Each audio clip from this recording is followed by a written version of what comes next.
Bien, vamos a disponernos para continuar estudiando capítulo 16. Que Dios nos bendiga con palabra esta noche. Diario de un discípulo, vamos en el día número 94, que lleva por tema el ministerio del Espíritu Santo. Y para eso le pido por favor que vaya al versículo 4b. Ahí donde su Biblia dice la obra del Espíritu Santo, abajito todavía es el versículo 4, todavía no empieza el 5, así que será el 4b hasta el 15. ¿Ya está ahí conmigo? Bien, le vamos a dar lectura de forma alternada. Yo voy a comenzar lo que es el pedacito del 4 y el 5 y usted a partir del 6 me ayuda. Y dice así: esto no los dije al principio porque yo estaba con vosotros, pero ahora voy al Padre, al que me envió, y ninguno de vosotros me pregunta: ¿a dónde vas? Antes, porque os he dicho estas cosas, tristeza ha llenado vuestro corazón. Pero yo os digo la verdad, os conviene que yo me vaya, porque si no me fuera, el Consolador no vendría a vosotros, mas si me fuere, os lo enviaré. Cuando Él venga, convencerá al mundo de pecado, de justicia y de juicio. De pecado por cuanto no creen en mí, De justicia por cuanto voy al Padre Y no me veréis más. y de juicio por cuanto el príncipe de este mundo ya ha sido juzgado. Aún tengo muchas cosas que deciros, pero ahora no las podéis sobrellevar. Pero cuando venga el Espíritu de verdad, Él os guiará a toda la verdad, porque no hablará por su propia cuenta, sino que hablará todo lo que oyere y os hará saber las cosas que habrán de venir. Él me glorificará, porque tomará de lo mío y os lo hará saber. Todo lo que tiene el Padre es mío, por eso dije que tomará de lo mío y os lo hará saber. El ministerio del Espíritu Santo. Cada uno de los que estamos aquí, gracias a Dios, tenemos un trabajo en lo natural, ¿verdad? Un trabajo que es digno, ¿verdad? Un trabajo en el que Dios nos ha permitido realizarnos, ser felices, obtener un sueldo limpio, un sueldo honesto, para que te sustentes y para que prosperes. Poco a poco vas a ir adquiriendo cosas de una manera legal.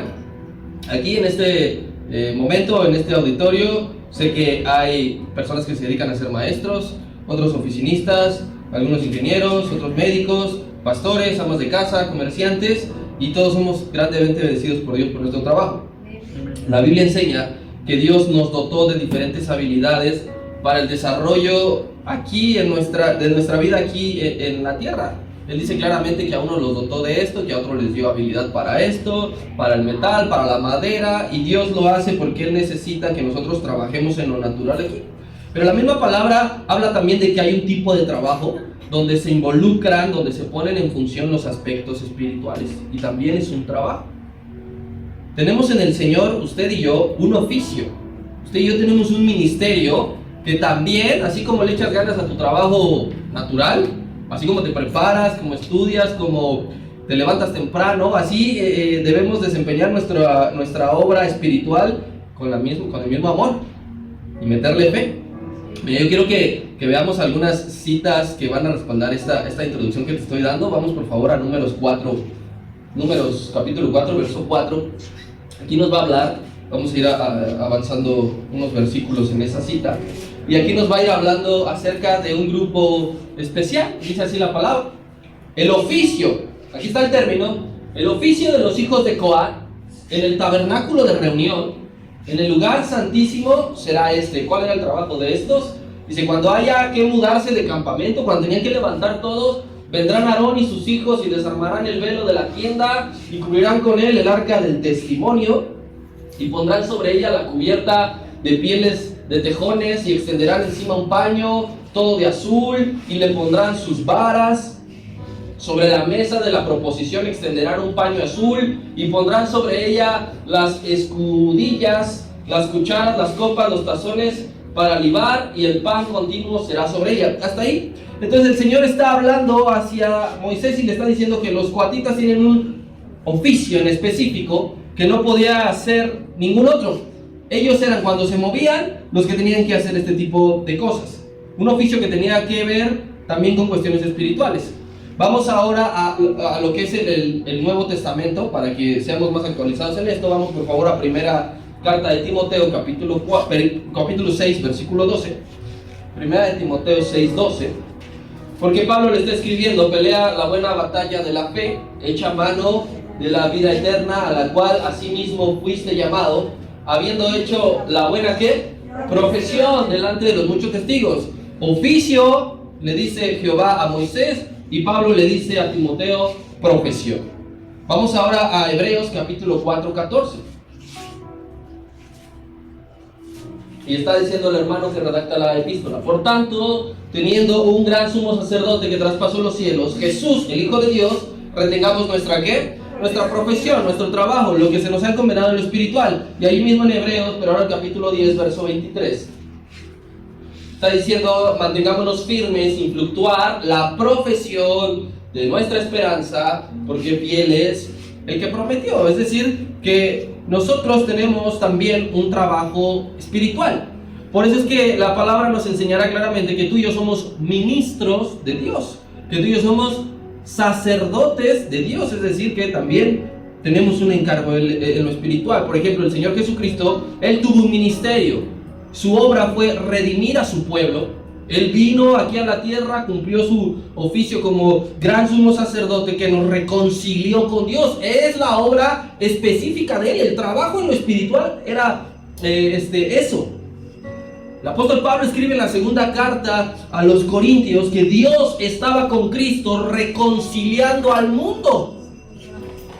Eso es lo que hacía Él. Eso no lo hizo el Espíritu Santo, eso no lo hacemos nosotros, eso lo vino a hacer el Señor, a hacer la obra redentora. Su trabajo era ese. Y por medio de esta parte que nosotros hemos leído, vemos que el Espíritu Santo también tiene un ministerio que consiste en tres cosas: consolar a los discípulos, convencer al mundo y mostrar a Cristo. Ese es el trabajo. Eso ya no lo haría Cristo, eso no lo haría ningún otro discípulo. Eso específicamente es trabajo del Espíritu Santo.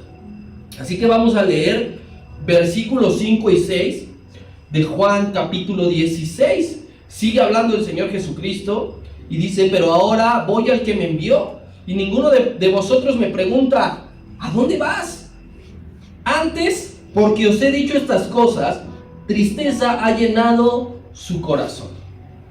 Antes de que veamos específicamente la labor del Espíritu Santo, es importante que le prestemos atención a este par de versículos, porque el Señor les está diciendo abiertamente a esos 11 que nota su tristeza, que los ve triste. Antes, la tristeza ha llenado su corazón. ¿Tú has estado alguna vez triste? Sí. ¿Cómo se siente el corazón, verdad? Lleno de tristeza, que se ve reflejado en palabras, en tono de voz, en gestos, en muchas cosas. Y el Señor, aparte de verlos físicamente, pues los conocía en lo interno y decía: la tristeza ha llegado a su corazón.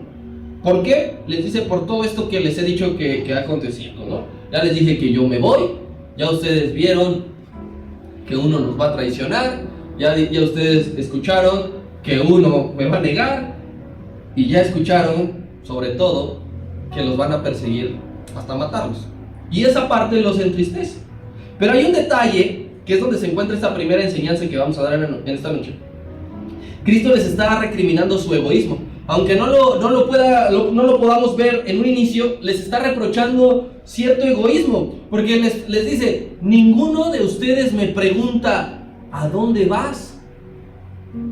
Y usted podrá decir: eso no es cierto.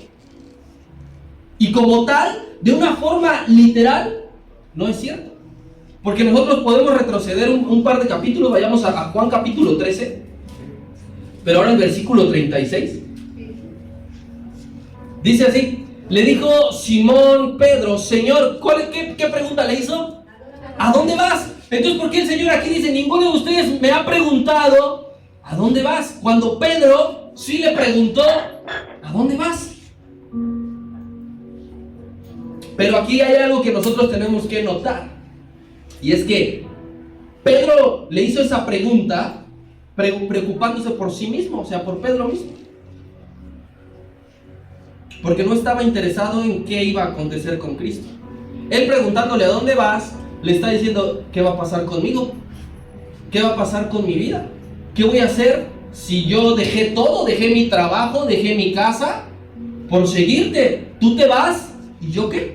Entonces, esa pregunta del Señor, de Pedro, fue egoísta en un principio, porque preguntó para saber qué va a acontecer con su vida, no preguntando preocupado por el Señor. Todos estaban tristes a causa de la inseguridad de qué les iba a pasar a cada uno, pero ninguno se preocupó por el Señor Jesús. Un mundo empezó. Es como si yo le dijera a usted, hermanos, esta iglesia va a cerrar, y usted luego pensara, ¿y dónde me voy a congregar? ¿Y qué voy a hacer ahora los domingos? Sí me doy a entender un poco el sentido, el contexto de la pregunta. Y ninguno pensaríamos, ¿y qué va a pasar con la obra del Señor? ¿Y ya habrá terminado el propósito aquí? No, cada uno pensaríamos, pues ahora sí me voy entonces a parar tarde los domingos, voy a poder ir al deportivo, voy a desayunar bien. Ni Pedro, ni Felipe, ni Tomás, ni Judas les hicieron las preguntas correctas. Recuerda, estos 4 lo interrumpieron y le preguntaron cosas, pero no fue de la manera correcta. Felipe le dijo, muéstrame al Padre, porque quiero estar convencido. ¿Sí? Judas le hizo otra pregunta, Tomás le hizo otra pregunta, pero siempre enfocados en ellos.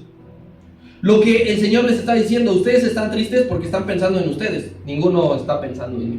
Ninguno se ha preocupado por mí. Lo que nos lleva a pensar en nuestras tristezas. Ya me dijiste que sí has estado triste muchas veces. Pensemos en nuestras tristezas. En casi todas ellas nos enfocamos en nosotros mismos, en cómo nos sentimos, qué es lo que me está lastimando. Pero muy pocas veces analizamos qué entristece a los demás. Nos ataca una tristeza egocéntrica. Solo nos fijamos en nosotros y olvidamos qué es lo que de mí entristece a mi familia, por ejemplo. ¿Qué estoy ocasionando a mi familia que se ponga triste? ¿Qué de mí entristece a mis hermanos? Que yo hago, que yo digo, que yo actúo, que yo pienso. Pero sobre todo, ¿qué de lo que hago entristece a Dios? Nos olvidamos de eso. Nosotros le pedimos respuesta a Dios, ¿por qué esto? Ay, mi corazón está así. Pero nunca nos fijamos, o casi nunca, en qué es lo que yo estoy haciendo para poner triste al Espíritu Santo. Entonces, debemos de examinar nuestras tristezas para que no caigamos en este error que estaban cayendo los discípulos, que no es perceptible a ojos humanos. Este error no es perceptible a ojos humanos. Cualquiera podríamos decir, sí le preguntaron, ¿a dónde vas? ¿Y cómo llegamos a donde tú vas? Porque queremos estar contigo, sí, pero preocupados por ellos, no preocupados por el Señor.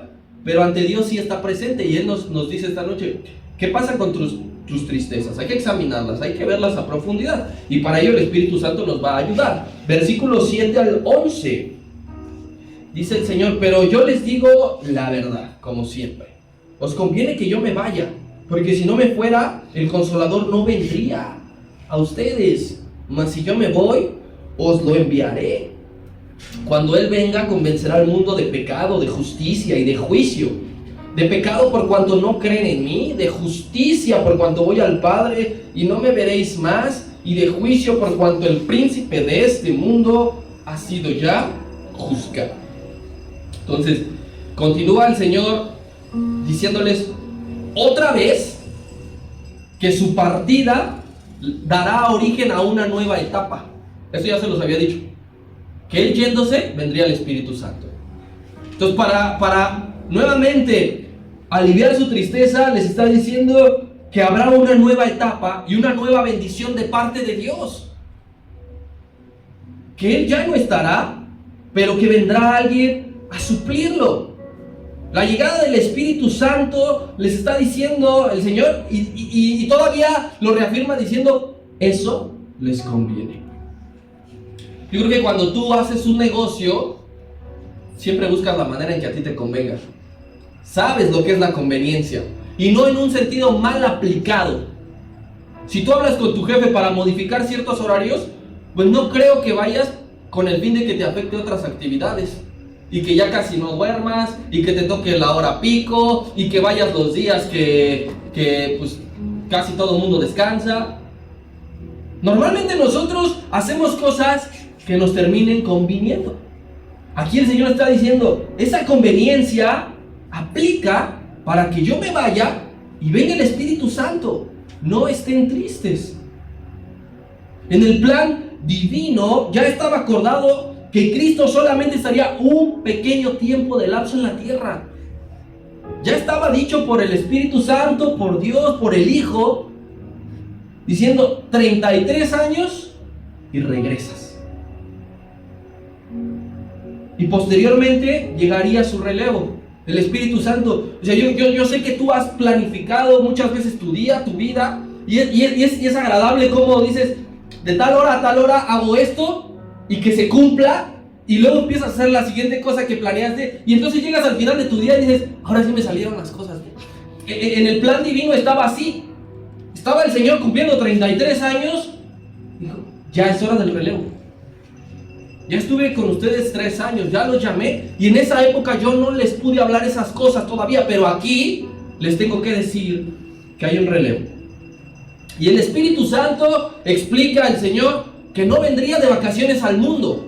El Espíritu Santo no estaba en el mundo de manera permanente. Ya vimos en el capítulo número 14 que en el Antiguo Testamento sí se manifestaba a ciertas personas únicamente con un propósito en particular: profetas, sacerdotes, reyes. Pero venía, se manifestaba y se iba.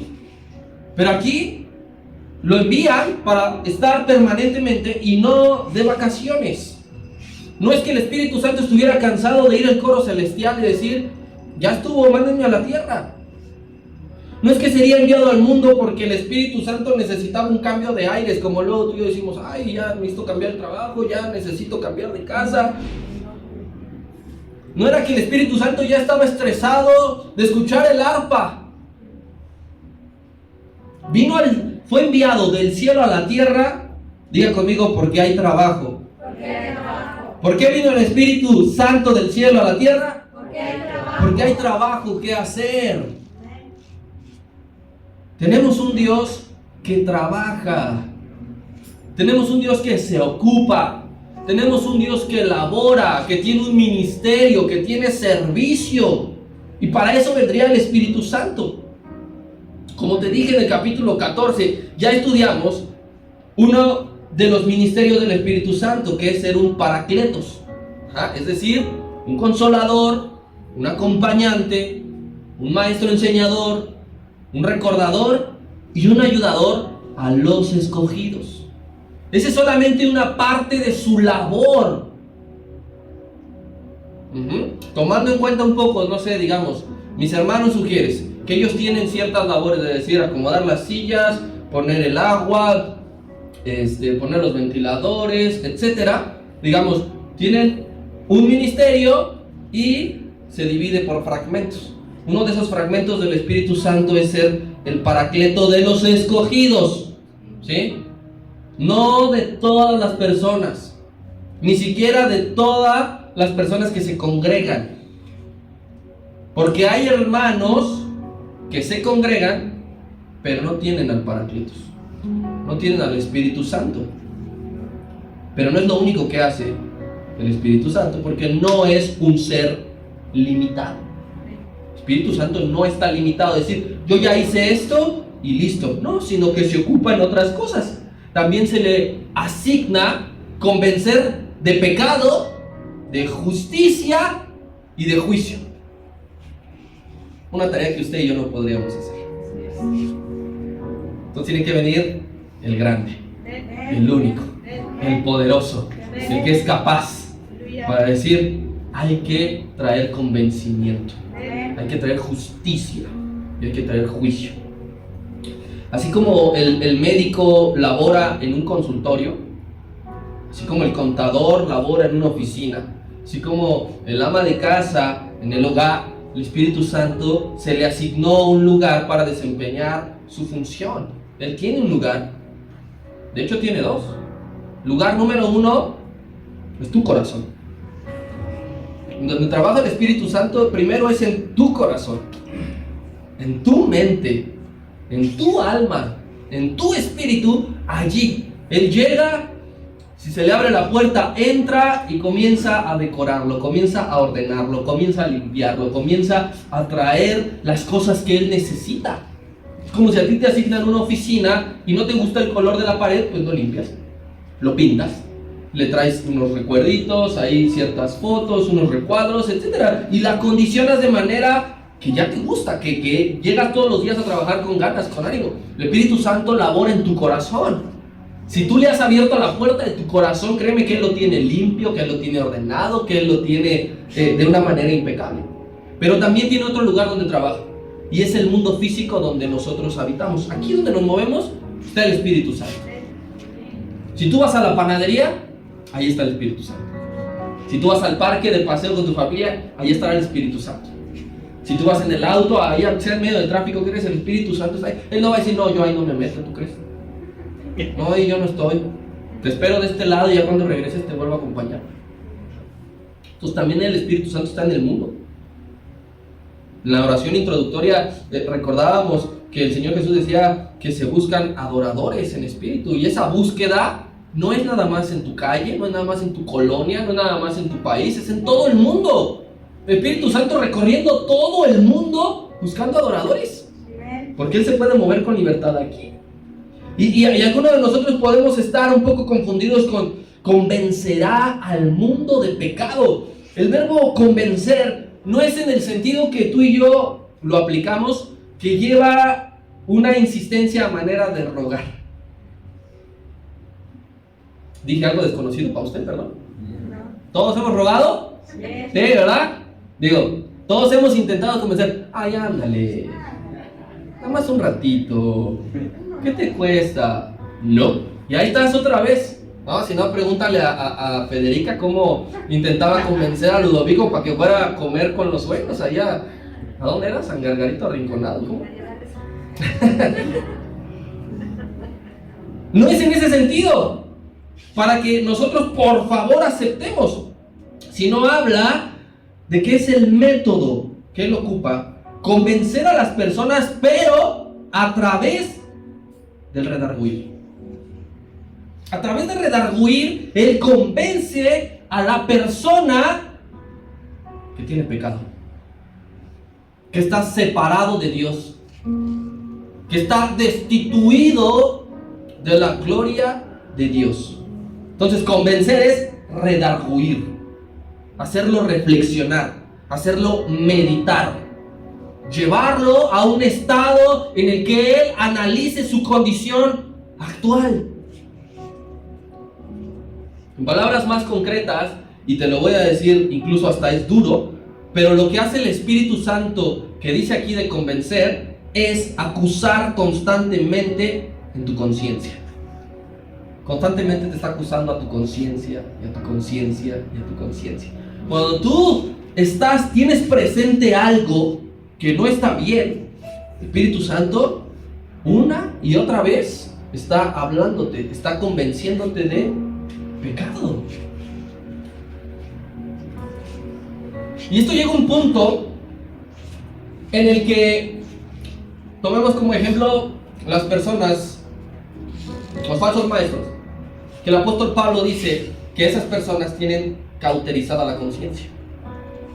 Es decir, que el Espíritu Santo ya no los redarguye, que el Espíritu Santo ya no los convence de pecado.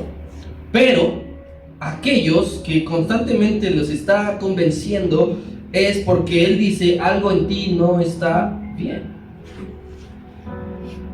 Aquello que estás haciendo no le está agradando a Dios. Y por medio de ese convencimiento, por medio de ese redarguir, busca llevarte al arrepentimiento. No busca hacerte sentir mal acusándote a tu conciencia.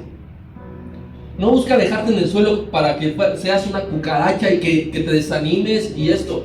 Busca llevarte al arrepentimiento. Que reflexiones. Mire, vamos a ver algunas citas donde esto se muestra claramente. Primero, Salmo 16:7.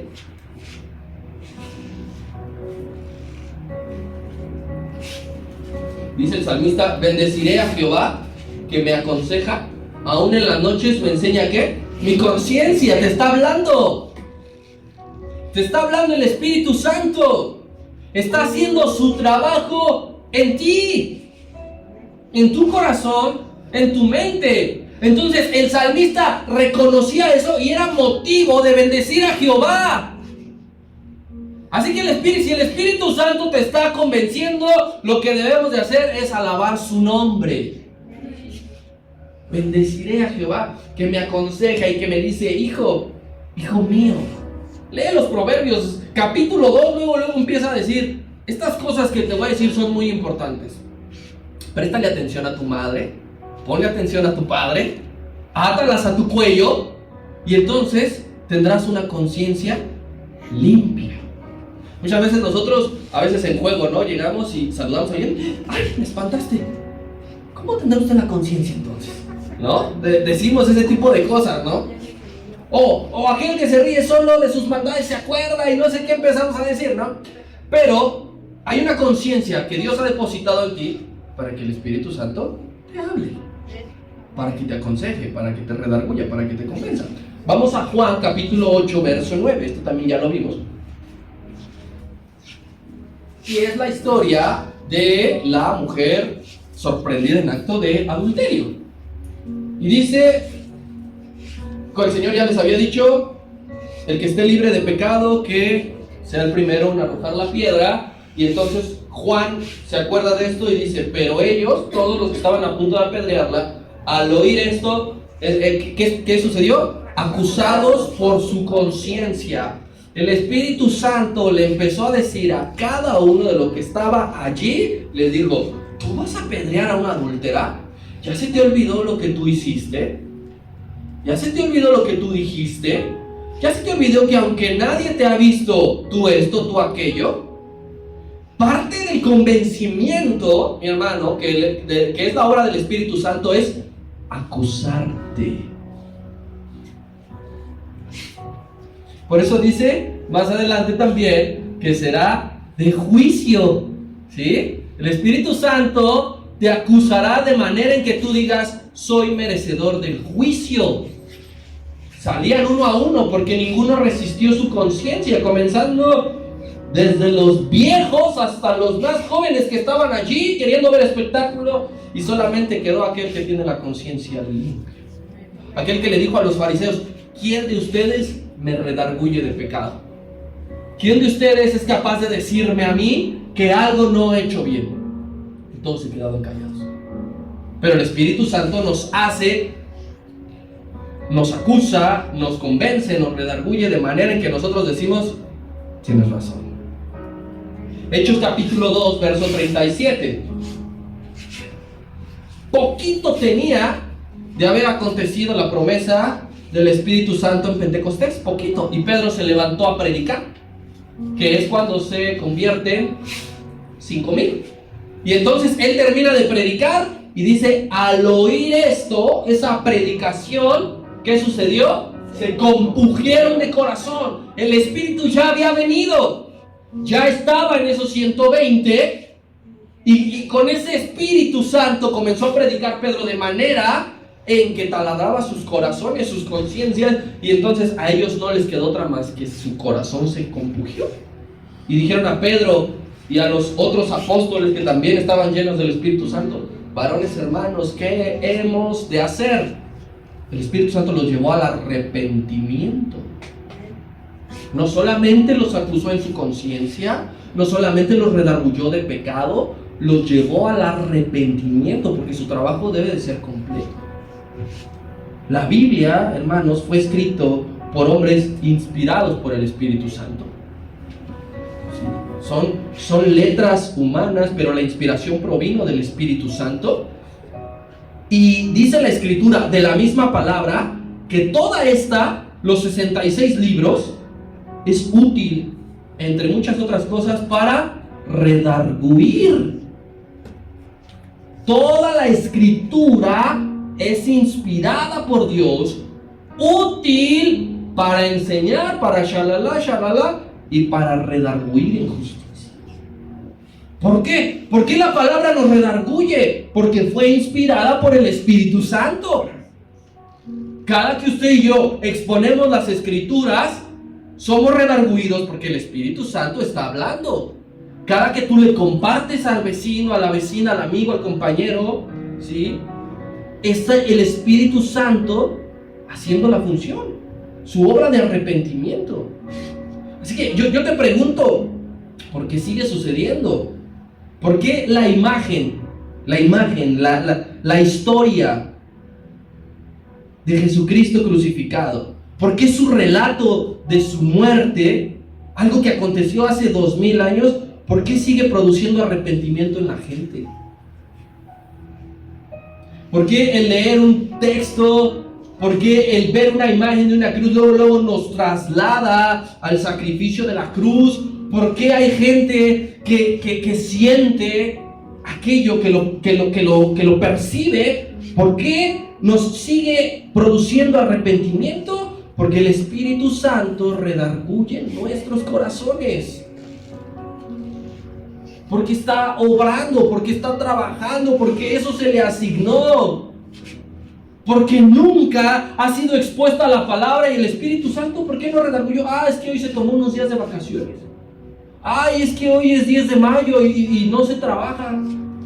Siempre, no importa si le estamos exponiendo aquí, no importa si ahorita en el hospital en terapia intensiva, no importa si en la celda más oscura de la cárcel, no importa si en la montaña ahorita se está exponiendo a esto, el Espíritu Santo llega, redarguye, obra, convence, compuje los corazones. Cada semana usted y yo salimos de este lugar tocados por el Espíritu Santo. Cada servicio, cada reunión, salimos llenos de su presencia. Porque tú debes de recordar. Yo no soy muy afín de Carlos Luna, el pastor guatemalteco. Pero él dice algo acerca del Espíritu Santo que es cierto. Que el Espíritu Santo no es algo, que es algo. Y entonces cada que nosotros nos reunimos, salimos acompañados porque es una persona el Espíritu Santo, porque está vivo el Espíritu Santo, porque es real, porque tiene poder, porque cumple su función y su labor. Muchos en este siglo, mi hermano, han reducido tristemente la labor del Espíritu Santo a solo brindar experiencias externas.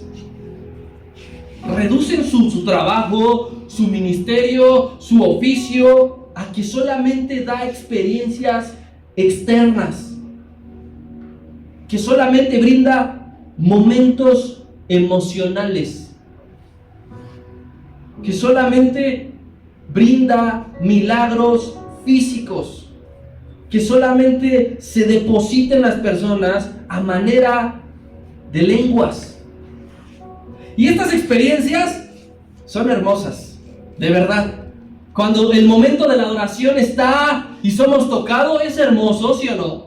Sí, que nosotros sepamos que un hermano se sentía mal y que el Espíritu Santo por medio de la alabanza o la predicación lo tocó y lo sanó. Es hermoso que haya lenguas, interpretación de lenguas, es hermoso y hasta cierto punto incluso yo diría necesario en la congregación que haya esos momentos, pero esas experiencias externas no traen un cambio interno. Es por encima únicamente. Porque el cambio interno solamente lo va a lograr cuando el Espíritu Santo ya está morando en ti.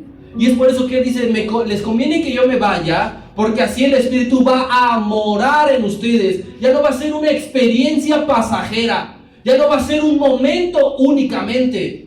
Verdaderamente va a estar dentro de ustedes y ya no van a sentir el vacío de soledad, ya no van a sentir el vacío de la tristeza, ya no van a sentir ningún abandono.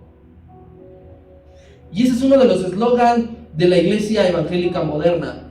Ven a vivir la experiencia. Lo he leído en un montón de publicaciones, lo he visto en un montón de páginas de distintas iglesias que dicen, ven a la experiencia, como si fuera una función teatral, como si fuera un juego mecánico al cual tú te subes y ningún otro juego te va a producir eso. Y no es así. El Espíritu Santo no es para que tú experimentes. La gente ora, visita a los Espíritus Santo, mala oración. Porque yo no quiero que el Espíritu Santo me visite. Una visita llega y se va. La oración correcta del Espíritu Santo es habitar, es morar, es permanecer. El apóstol Pablo decía a los corintios que por la experiencia de la administración se glorifica a Dios, que eso es cierto, que es lo que te digo. Es bueno, es agradable, es necesario. Por la experiencia de la administración glorifican a Dios, pero complementa el apóstol Pablo, que es lo que muchas veces nosotros ignoramos. Dice, pero también la obediencia que profesan por el evangelio de Cristo. Eso glorifica a Dios. Pero nosotros nada más queremos que la experiencia sea lo único. Gloria a Dios por este momento. Alabado sea su nombre. Pero hay que glorificar a Dios también por la obediencia que tenemos al evangelio. Y eso no es momentáneo, eso es duradero. Eso está. Que tú y yo obedezcamos a Dios. Esto no es así como de, pues ya se encendieron las luces. Ya se encendieron las luces. Ya se acabó la música, entonces ya se acabó la administración. No, la administración no viene por medio de que las luces se apaguen, que la música esté sonando, o que en algunos lugares echen humo, por ejemplo, o que se pongan a saltar, a brincar. Algunos hasta dan vueltas y toman las banderas y cuando termina ya ese momento piensan que ya no hay administración. Mentira, la palabra te está ministrando justo ahora. Y no hay una sola nota musical sonando. Y no hay un solo instrumento arpegiando. Porque el Espíritu Santo está impregnado en la palabra de Dios. Y cuando se habla con fidelidad y con verdad, allí está la verdadera administración. Las personas hacen conciertos. Hoy es viernes, seguro en algún lugar de México, de la Ciudad de México, debe haber algún concierto. No sé si en el Palacio de los Deportes, en el Foro Sol, en el Teatro Blanquito, no lo sé. E igual le aceleran las emociones a la gente un montón. Salen llorando por desamor, porque se acordaron de la mamá. De verdad. Les pusieron las emociones al 1000. Pero después salen de allí y se secan las lágrimas y siguen siendo los mismos. Y la gente nos dice, eso es ministración del Espíritu Santo. Aquellos que caen al suelo, que derraman lágrimas postrados. Y no digo que el Espíritu Santo no lo pueda producir, tampoco me vais a confundir.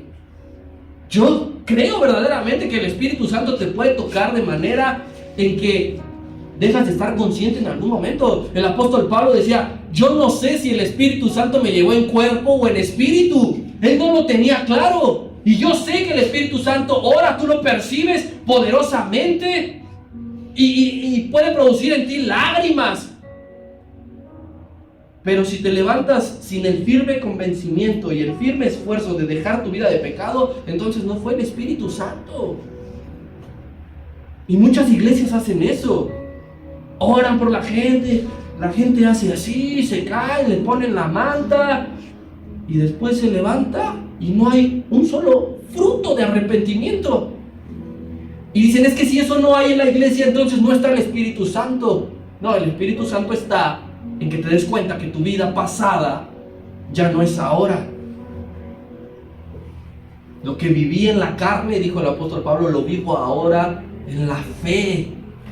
En la fe. Y allí está que sí, el Espíritu Santo verdaderamente estuvo con él. Si tú has venido por años a la iglesia y tú dices, me gozo cuando los hermanos de embajadores hacen los medleys, esas uniones que no sé de dónde las sacan. Pero ha pasado el tiempo y sigues cojeando de la misma pata. No le has dado oportunidad al Espíritu Santo que verdaderamente te ministre.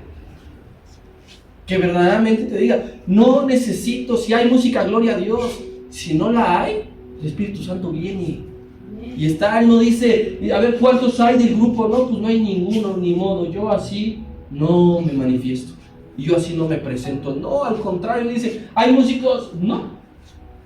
¿Hay 50? No. Solamente habemos 2, 3 reunidos en su nombre. Allí estoy yo. Allí estoy yo. Que nadie se atreva a decir que Dios no estuvo en algún culto si no hubo sanidad. Es que yo salí con mi mismo dolor de espalda. No estuvo Dios. Dios no me tocó, Dios no me escuchó. Que nadie se atreva a decir que en un servicio no estuvo Dios porque no hubo una liberación de estas aparatosas. Si tú y yo salimos con pujidos de corazón, que es el mayor de los milagros, allí estuvo el Espíritu Santo. Allí. Porque tú y yo y todo el mundo necesita el perdón de Dios. Lo necesitamos con urgencia. Para eso vino el Espíritu Santo. Para convencer al mundo de que tenemos pecado, de que hay algo que nos está alejando de Dios. Y aquí la diferencia de labores del Espíritu Santo y nuestra. Nosotros somos la iglesia, y nosotros como iglesia tenemos la responsabilidad en la obra misionera de esparcir el mensaje de salvación a través de la predicación. Ese es nuestro ministerio, esa es nuestra salvación. Dice Pablo que ahora somos reconciliadores, pero el Espíritu Santo es quien va a convencer.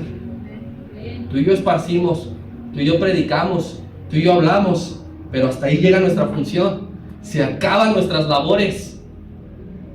¿Sí? Con muchísimo respeto, la persona de la empresa que limpia la oficina no toma las decisiones de la empresa. Tú y yo predicamos, punto final. Hay alguien más arriba que convence. Hay alguien más que obra de otra manera, justicia, juicio. Tú y yo no tenemos ni la capacidad ni la fuerza de convencer absolutamente a nadie. Vamos, yo no convenzo ni a mi mamá que se levante a las 9 de la mañana a darme a desayunar. ¿Qué voy a convencer a alguien más de que entregue su vida a Dios? No convenzo ni a mi hija ya a sus 8 años de que me diga que me quiere. De verdad, ya no me lo dice. ¿Cómo ha pasado el tiempo? Y cuando dice aquí, convence de pecado, usted podrá decir, pues ¿de qué pecado se refiere?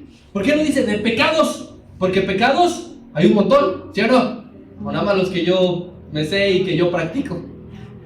Pecados hay un montón, pero dice de pecado, convence al mundo de pecado, habla en singular y se está refiriendo al peor pecado de todos. Y no es robar, no es mentir, no es maldecir. El peor pecado de todos se llama incredulidad. Y de esa incredulidad convence al mundo. Porque quien comete el pecado de incredulidad inmediatamente se posiciona de manera justa en la silla de los enjuiciados. Alguien que decide no creer solito se posiciona en el matadero, solito. Porque el Señor Jesucristo, tú y yo no sabemos de memoria. Juan 3:16, ¿qué dice?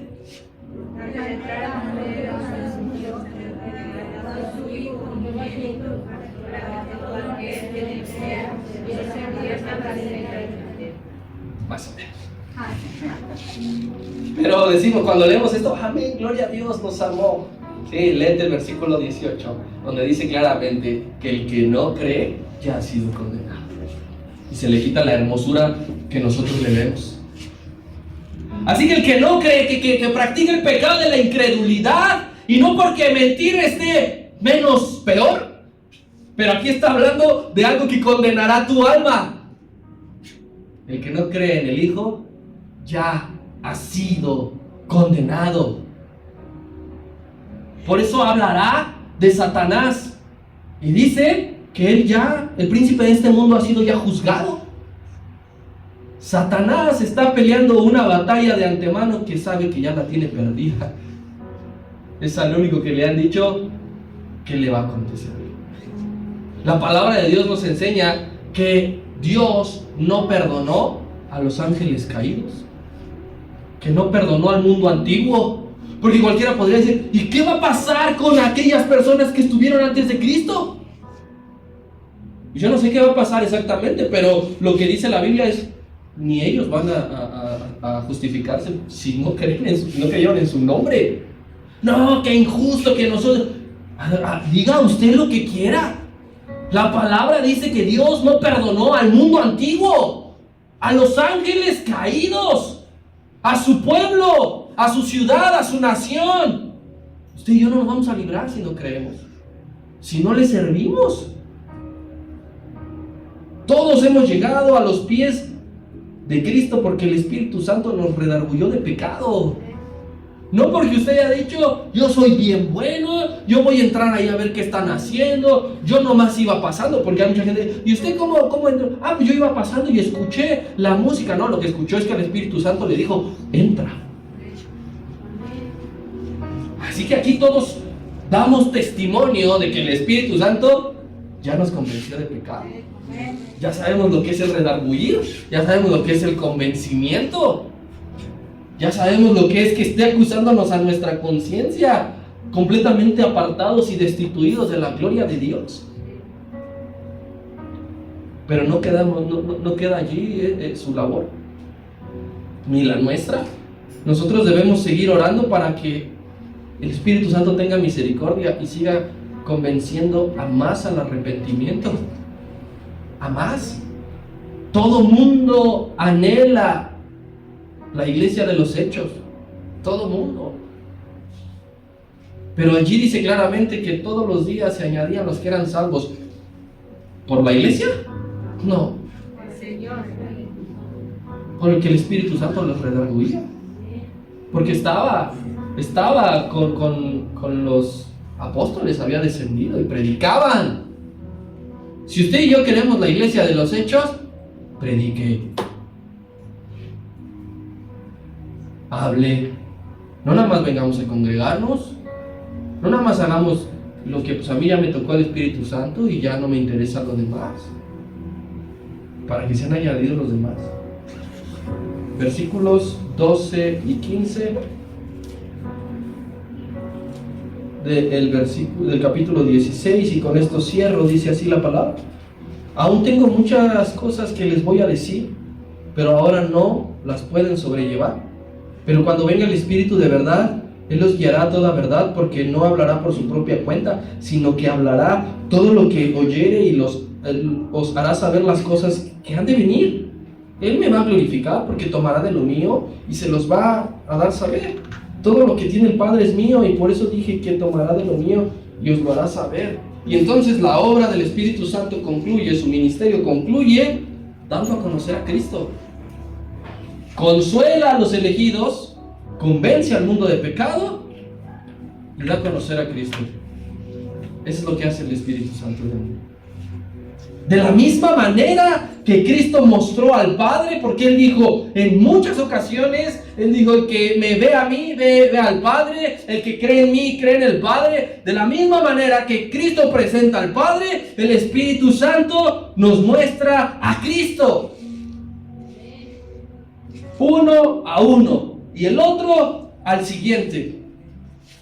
El mejor expositor de Cristo es el Espíritu Santo. Cuando nos plantamos aquí, nuestra oración debe decir que el Espíritu Santo nos hable, porque ese es su trabajo, porque esa es su misión. Cristo en su faceta de hombre estaba limitado físicamente, porque era un hombre de carne y hueso como tú y como yo. No podía estar físicamente, no me malinterpreten, físicamente en dos lugares a la vez. Pero el Espíritu Santo vino para estar en todos lados y para hablar en pequeños grupos, en grandes grupos, en familias, en casas de oración, en congregaciones, para hablar y revelar a Cristo, porque ese es su trabajo. Porque aquellos pseudoministros que se levantan únicamente a contar fábulas no están revelando a Cristo por medio del Espíritu Santo. No le están dando la oportunidad. Espíritu Santo, este es tu lugar de trabajo. Haz la obra. Nosotros solamente somos instrumento. El Espíritu Santo nos lleva al conocimiento pleno de Dios a través de Cristo, la Trinidad en conjunto. Los tres. El Espíritu Santo nos muestra la imagen correcta de ese Dios invisible. ¿Por qué las sociedades prehispánicas hacían dioses de todo? Porque no tenían la imagen correcta.